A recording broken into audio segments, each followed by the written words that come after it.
¿Podría desmentir, por favor, el mito del macho alfa y por qué la conducta de los lobos no se puede aplicar a los humanos? Por varias razones, pero la primera es que no existe el macho alfa entre los lobos. A ver, un señor que se dedica al estudio de la conducta, y ahora te digo quién fue, lo podemos buscar con exactitud para... Luego acuérdense que yo no me sé de memoria los temas, y menos cuando me lo están preguntando, pero la teoría de los machos alfa entre los lobos la expidió un señor que es un estudioso, que es a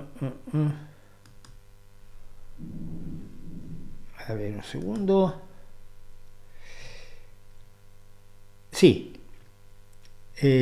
no tengo el nombre, pero el biólogo que estudió a los lobos, en principio su observación de las manadas de lobos lo llevó a la idea de que existía un macho alfa y una hembra alfa, que eran los que dominaban el resto de la manada.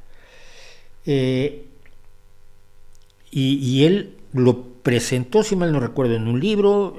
La idea era buena, es un producto de años de estar observando a los lobos, pero ninguna observación es perfecta. Entonces,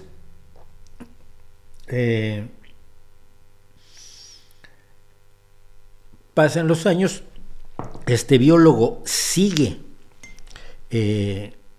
observando a los lobos y se da cuenta que estaba equivocado. Usted sabe, acuérdese que solo los científicos suelen estar equivocados, porque los charlatanes siempre tienen la razón. Ellos no se equivocan nunca. Ellos nunca dirán, oiga, perdón, es que eso que le conté yo respecto de que Dios me dijo, no, me equivoqué. No, dan explicaciones en todo caso cuando meten la pata hasta el lóbulo de la oreja, sobre todo los que predicen el fin del mundo que sigue sin llegar. Pero no, los únicos que se equivocan y lo admiten son los científicos. Y entonces él de pronto dijo, oiga, no, me equivoqué. No existe el macho alfa.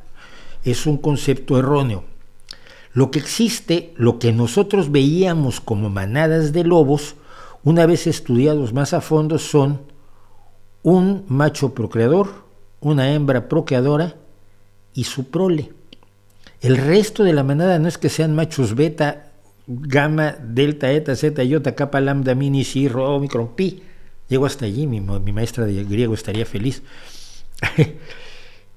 No, son papá y los hijos, papá y mamá y sus hijos, que tarde o temprano se separarán para hacer sus propios grupos familiares. Entonces, en vez del concepto del macho alfa, lo que tenemos es un grupo familiar. Y todos los animales del grupo le prestan más atención al macho y a la hembra reproductores, pues porque son los exitosos, son los mayores, son los más viejos, son los que tienen más experiencia, etcétera, etcétera. Pero no es porque tengan una característica misteriosa. Entonces, las manadas de lobos en realidad son grupos familiares de lobos, según se ha descubierto y se ha podido confirmar después.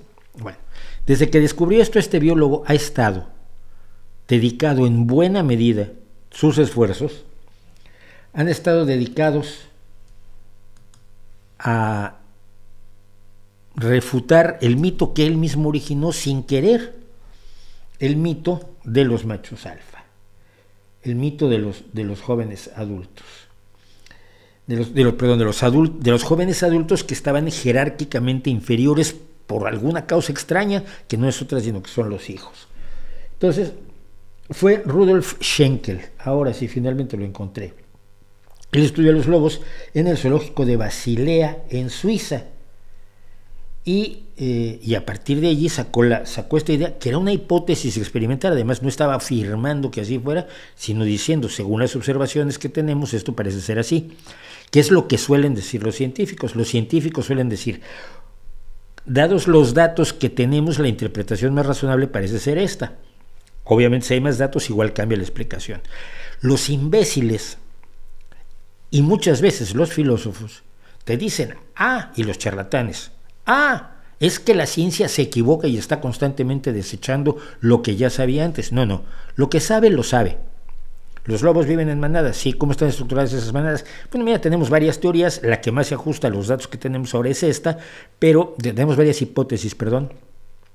Pero pues si tenemos más datos habrá que cambiar la hipótesis. Entonces la ciencia cambia. No, no, las hipótesis evolucionan cuando tenemos más datos. Y cuando hacemos afirmaciones, a veces exageradas, pues luego nos equivocamos y tenemos que echarlos para atrás. Pero generalmente la ciencia dice, con los datos que tenemos hasta ahora, con lo que sabemos hasta ahora, esto es lo que parece existir. Pero nada más. Y siempre, por eso todos los artículos científicos que ustedes puedan leer, váyanse a leer un journal científico de cualquier revista científica, al final dice hacen falta más estudios. Siempre hacen falta más estudios, porque no lo sabemos todo. Los que ya saben todo son los charlatanes, los religiosos y los filósofos. Ellos ya saben qué es. No están sujetos a la comprobación de la realidad, aquello que afirman contundentemente, ¿no? Entonces, esto fue exactamente lo que pasó. No hay machos alfa entre los lobos, no hay la estructura que se pretendía, y por lo tanto, entre los seres humanos es un poco más difícil, porque mira, las sociedades humanas son extremadamente peculiares, son infinitamente más complejas que la sociedad de los lobos. Dependen de una serie de elementos que no influyen en el mundo de los lobos. Y uno de los ejemplos clásicos es la forma en que hemos logrado nosotros vencer a las presiones de selección para no morirnos de ciertas enfermedades. Entonces, bueno, si viene una enfermedad y mata a todos los seres de una especie menos a 4 o 5, pues esos 4 o 5 tendrán una prole que ya no va a tener ya va a ser resistente a esas enfermedades. Nosotros preferimos vacunarnos o preferimos curarnos de las enfermedades y podernos seguir reproduciendo. Esto quiere decir que nuestra cultura ha ido más rápido que la evolución. Eso no pasa con los lobos. Que nuestra apreciación de las posibles parejas sexuales, y esto sí lo sabe la etología humana, no depende única y exclusivamente de los elementos que podía haber dependido cuando éramos animales mucho menos evolucionados, mucho menos socializados en una sociedad civilizada dependiente de la cultura. Civilización es cultura finalmente. Entonces, cuando éramos animales con poca cultura, funcionábamos más como otras tropas de animales, de primates como pueden ser los papiones, los obabuenos, los mandriles, los chimpancés, los gorilas, que viven en sociedades que ya son mucho más complejas que las de los lobos. Pero nosotros elegimos ya compañeros sexuales por otros motivos, por motivos mucho más muy diferentes que aquellos que llevarían a seleccionar a una pareja entre otros animales, porque nosotros tenemos cultura y la cultura lo empapa todo, lo cambia todo, lo diferencia todo.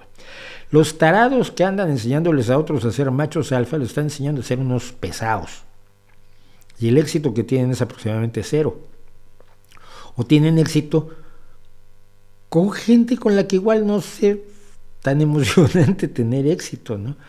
Pero no creo que sean enormemente exitosos. Creo que alguien que es atractivo al sexo opuesto por alguna causa puede inventarse lo que sea para decirles a otros que les puede enseñar a hacer lo mismo.